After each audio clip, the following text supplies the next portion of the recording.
radio here in San Francisco, and I just want to ask you a couple quick questions. You got it. We can take a seat if you want. You sure? Yeah. Whatever's best for you. Hey. One-man shows. I love these. Right? That's the dude in New York that did that all the time. Remember the guy? Right, yeah. He'd always come and have his own camera and he's doing it. I like it. Hello, everybody. I'm Sam Pasco with Cakes of Sports. I'm joined by Miami Marlin, Curtis Granderson. Curtis, thanks for taking the time. No problem. Thanks for having me. You're one of Major League's longest tenured players with over 2,000 games played. And I just wanted to ask you about how you've seen the game change since when you were first a rookie. You know, home runs has been a big thing this season. How have you seen it changed? You know, it's crazy. I mean, my debut was 2004. Now I sit here talking to you in 2019. And just the attention to the game, the availability of it, the number of players that have continued to grow internationally and come into the game, and people have been able to showcase their skills on so many different levels. You know, the five-tool player was something that everybody strived to be, and there's so many of those guys right now. So you got fast guys that can hit the ball out of the park, and I think that's the thing you're starting to see a lot more of. Mm-hmm.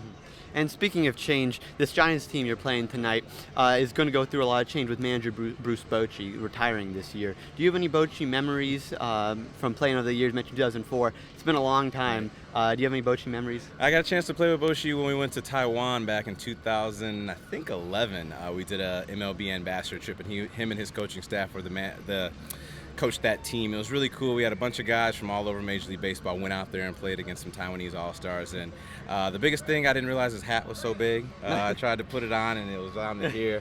And I know they made hats that big, so New Era, awesome job for making hats big enough for Bruce Bochy's head. But loose, relaxed, just let us play, and we went out there and had a great time. Yes, he's definitely one of the great managers, and he's a big guy. He caught in the bigs.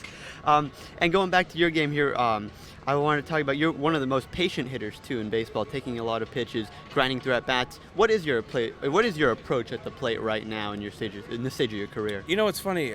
So many people mention like, why do you take pitches up there? And I don't realize I'm doing it, but I think the fact that I've been in the leadoff spot for a majority of my career just put me in that mindset. Hey, if I can get on base, or if I can see enough pitches to possibly help you batting second or the guy after you batting third, then I've done my job. Obviously, of course, you want to be on base for the next guys, but there's so many different things that just don't get counted stat-wise, where a guy goes, man, I saw that breaking ball he threw you, so I was ready for it when he threw it to me, and I hit the ball out of the ballpark. Those different things that I've taken pride of over the course of my career, and I still try to do right now, no matter where I happen to be batting in the lineup.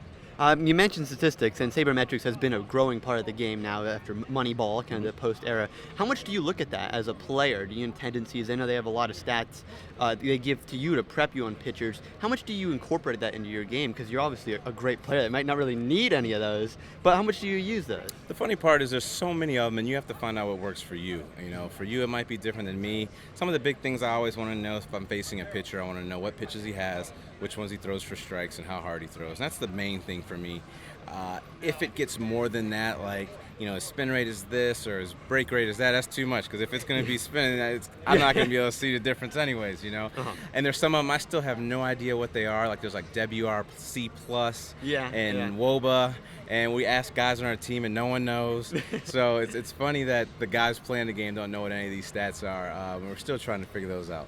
Definitely. It's a growing field now, and I just wanted to end now, let you go with kind of more of a personal interest question here. California, In-N-Out is very big here. Do you enjoy In-N-Out? Do you have a favorite kind of food or snack you like to eat when you're out here on the West Coast? Oh man, you know, anytime I get a chance to come out here, I just love eating any and everything. You know, if we're up here in the Bay Area, you know, I definitely got to get me some seafood. I'm going to go down to the Embarcadero tomorrow to the Oyster House. I forgot which one it is. Man, I can't think. I'm drawing a blank on the name of it. There's a lot of good ones. There's a good one there that I'm going to go tomorrow. The Ghirardelli chocolate, got to get that when I'm here. In-N-Out obviously is a good one. Had a bunch of college teammates over the course of my tenure at University of Illinois Chicago that were from California, and they would always mention In-N-Out. I'm like, what's this In-N-Out we're talking about? So when I first got out here and I got a chance to get it, I was like, okay, I see why everybody enjoys this. So I may not get that on this trip, but I have had it on a lot of the trips I've been out here to the West Coast. Great. Curtis, thank you so much for joining us here, and hope you get some In-N-Out soon. We'll see. Bring it to the ballpark. We can always use some. Yes, of course. Thank you. No problem. Thank you.